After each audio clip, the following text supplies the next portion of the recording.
a dear friend who has represented us in Queens County, in the State Assembly, and formerly in the City Council, Assemblymember David Weprin.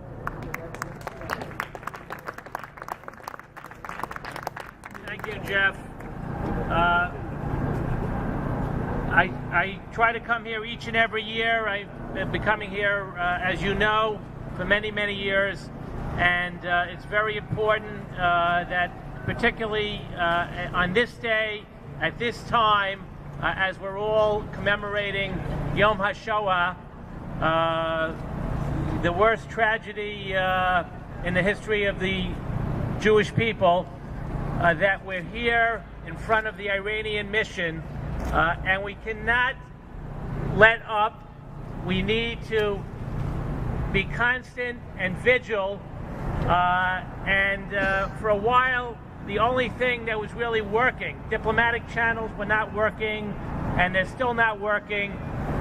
When we had real sanctions on Iran, they were actually working, and I think it's important that sanctions continue, that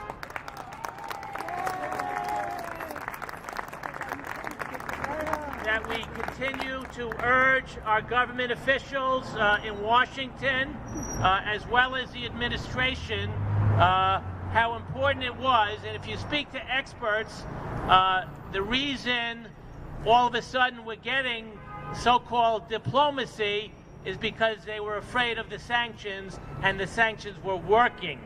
So I think they can try diplomacy at the same time, but it should not substitute for sanctions on Iran, because, as was mentioned before, don't be deceived by rhetoric, especially rhetoric that is portrayed to some parts of the media, but not other parts of the media. And we all know that, going back to Yasser Arafat days, that he said one thing to one media and another thing to another media.